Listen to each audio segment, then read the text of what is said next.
Bora começar com ele hoje, sou hiper fã dele. Vamos começar com ele hoje. Esse vídeo é muito longo, muito comprido, mas presta muita atenção. O tanto que esse vídeo é importante para cada um de nós saber o que é a ditadura no Brasil. Mandando a Alexandre de Moraes tomar no cu, etc. Essa live, sobretudo, para aquela pessoa cheia de dedo, com palavrão, que fala assim: ah, não tem necessidade de você falar isso. Eu, em 2020, quando a minha esposa ainda estava grávida de 6 meses... Tem muita bomba hoje, gente. Presta muita atenção em tudo que vai acontecer hoje aqui no meu canal. A necessidade de cobrir as eleições dos Estados Unidos, e era bom que eu devia ter nascido aqui nos Estados Unidos. E aí, quando deu 6 meses, a minha esposa falou assim: é um pouco complicado viajar com 6 meses de gravidez. Então, amor, a gente vai ter que esperar aqui mais um pouco. Eu falei assim: só que a gente, além de perder algum time das eleições americanas em 2020, ele já estava prevendo o que ia acontecer com ele e o que ia acontecer no Brasil. Muito, que a situação ia ficar muito ele alertou. E que eu havia a necessidade de soltar algumas informações muito perigosas para a nossa família. E eu denunciei, então, uma reunião que ocorreu na QL4,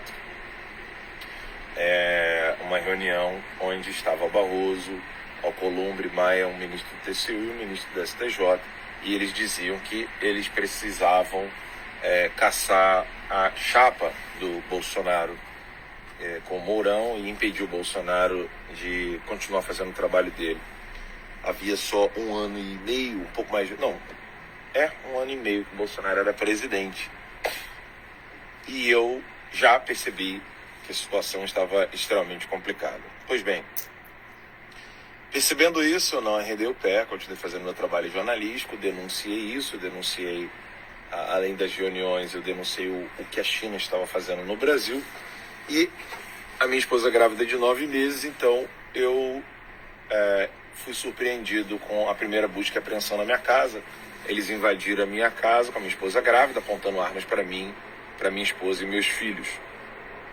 Nós não arredamos o pé, essa casa foi invadida pela segunda vez e eu já tinha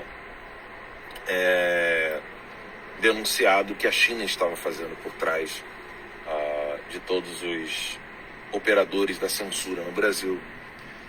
E aí, mesmo com 2 buscas e apreensões, então eu virei para minha esposa, eu estava até revendo uma foto aqui do meu filhinho Tomás, o mais velho. Ele estava muito pequenininho, ele tinha nascido em 2017, ele tinha 3 aninhos.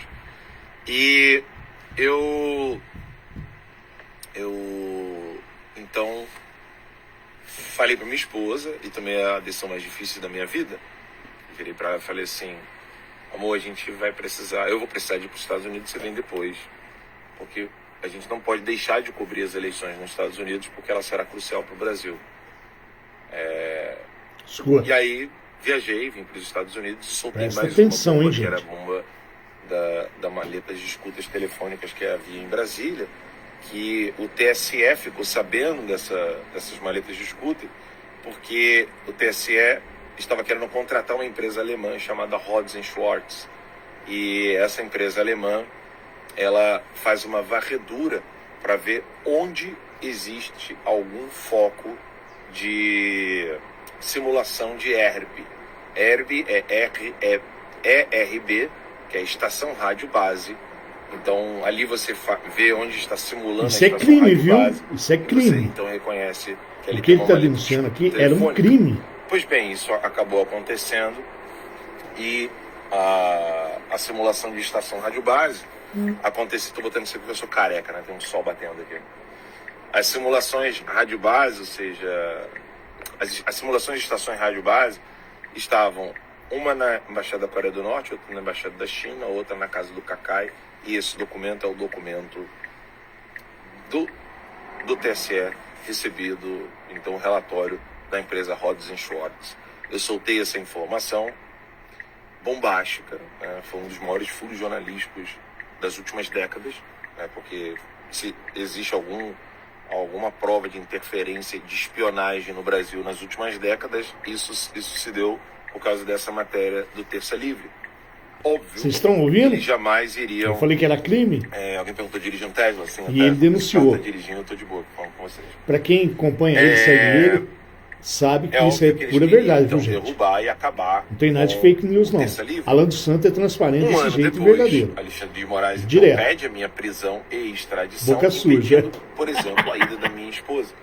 Nesse ínterim, a minha filha, ela, em decorrência da vacina tríplice viral, a minha filha acaba contraindo o vírus Epstein-Barr e acaba sofrendo de meningoencefalite, quase morre na UTI. E eu estava já para cobrir as eleições nos Estados Unidos, não ia ter possibilidade de voltar para o Brasil por inúmeros motivos. Então eu não pude estar com a minha filha no momento mais difícil da vida dela, nem com a minha esposa no momento mais difícil dela. Dali em diante, eu só ia poder ver a minha família mais 2 anos depois. Então eu já tinha 1 ano, eu já estava 1 ano sem ver minha esposa e filhos, eu só ia poder ver meus filhos e esposa depois de 2 anos e meio, depois disso, ou seja, um total de 3 anos e meio sem ver a minha família. Nesses 3 anos e meio sem ver a minha família, acompanhando de longe a recuperação da minha filha do vírus Epstein-Barr, eu fui aconselhando e conversando com as pessoas no Brasil, muitas delas ainda não entenderam o que estava acontecendo, e todas as pessoas que eu aconselhei a falar, sai daí, se cuida, todas acabaram presas ou perseguidas por Alexandre de Moraes porque não me escutaram, exceto algumas poucas pessoas, como por exemplo o caso da doutora Ludmila Lins Grilo, e também o caso do Eduardo Bolsonaro.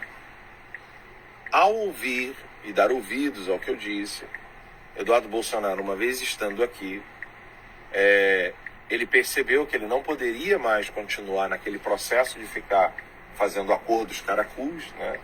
Que inclusive o próprio pai foi vítima desses acordos que nunca se cumprem. Eduardo Bolsonaro entendeu então que ele precisava de algo muito além do que a luta política eleitoral, mas um resgate do Brasil como um todo, e que ele estaria então disposto a perder o cargo de deputado, ele que foi um dos deputados, ele é um dos deputados mais votados da história do Brasil, abrindo portas para outros que também acabaram conseguindo esse mérito.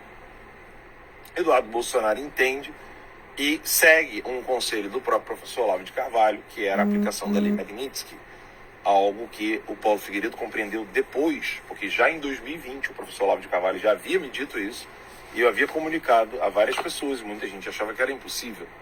Mas a situação já estava tão grave, que aí todo mundo então passou a dar ouvidos ao professor Olavo de Carvalho.